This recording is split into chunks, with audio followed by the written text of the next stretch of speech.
อนนี้เราก็กำลังจะออกไปเบิ่งเมืองต่างๆอยู่ในที่ประเทศอินเดียรัฐพิหารจะเป็นอะไรนั้นเราไปชมกันเลย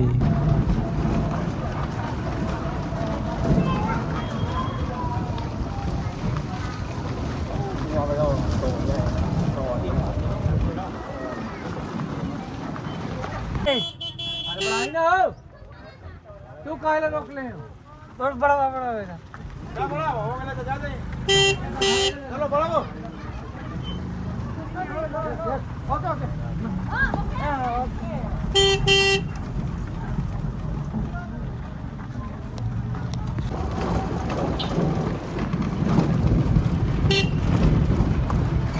บีบแกดุเนาะ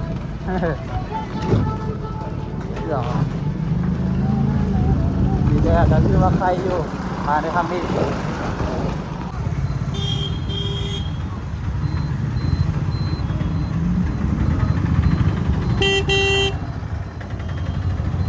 แล้วก็จะกี้หลายเด้โอ้เนาะไปน้ำกันอีกก็กี้เอาน่าบังเนาะचलो ना बाबा चला हां चला ไปแล้ว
เขตสุขสนของชาวบ้าน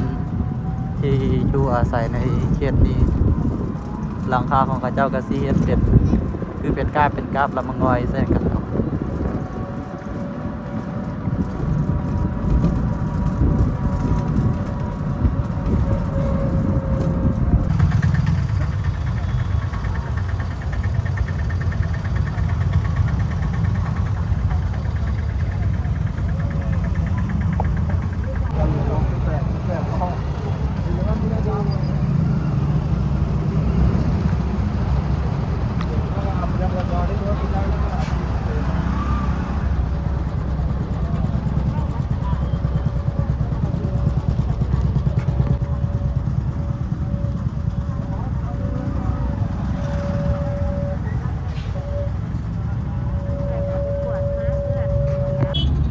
รถติดอยู่ที่ประเทศอินเดียยาวตะบนกระเจดีย์พุทธคยา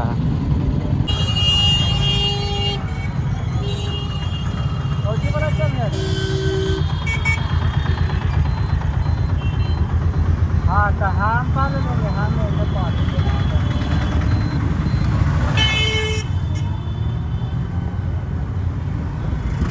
चलने मुझे तो भागा होगा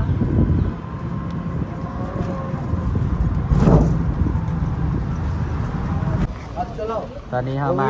สถานที่ที่มีพระพุทธรูปใหญ่ๆเนาะเดี๋ยวไปเบิ่งนำกันเลยเป็นพระพุทธรูปเป็นปางนิพพานเป็นพระนอนไปเดี๋ยวไปเบิ่งนำกันตอนนี้กำลังจะเดินทางไปเบิ่งพระพุทธรูปที่ปางเป็นพระนอนตอนนี้มาหอดแล้วกำลังจะขึ้นไปเบิ่งไปชมน้ำกัน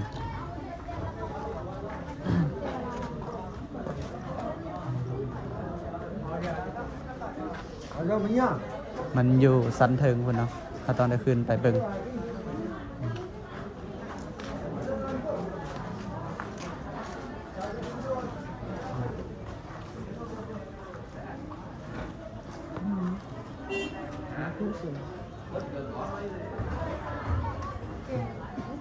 คนแต่งบอลพุดเกอร์ไป ไปปลดเกือบไปปลดเกือบเนาะตามธรรมเนียมประเพณีปลดเกือบไปปลดเกือบแล้วก็ขึ้นอันนี้เพื่อนเฮ็ดหยังนี่ซึ่งเอาทรายน้ำฮ้อนทรายค่ะไปเดี๋ยวขึ้นเบิ่งเทิงเป็นอะไรความสวยสดงดงามได้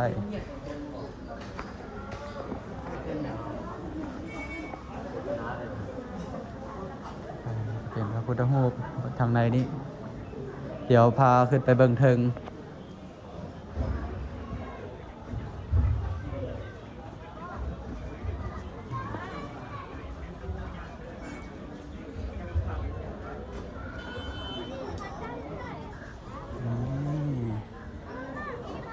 สวยงาม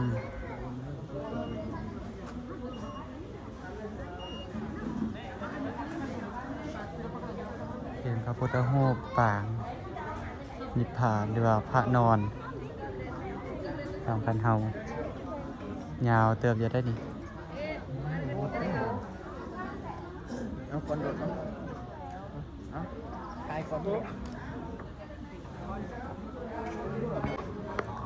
ตามพี่กับเพิ่นกำลังจะปั่นเดี๋ยวพาไปเบิ่งปั่นสดๆเลยน่าจะเป็นสร้างเวียดนามนี่กำลังปั่นสร้างเวียดนามกำลังปั่นยังไงนี่ thôi với nay tôi đổ rồi gán đi chứ còn không thì cứ ngưng mự lấy bữa đi bây giờ tôi làm mình luôn phần mình cũng được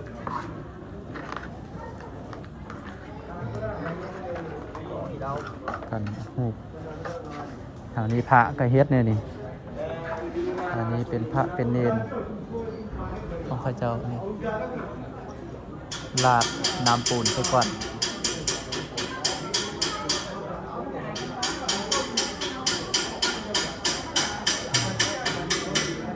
เดี๋ยวพาไปเบิ่งพี่อันนี้พระ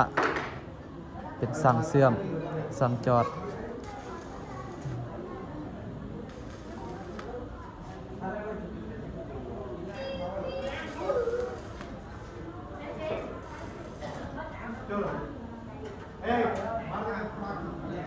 หมูปั่นของข้าเจ้า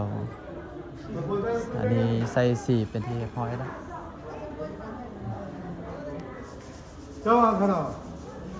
คือบัดอันนี้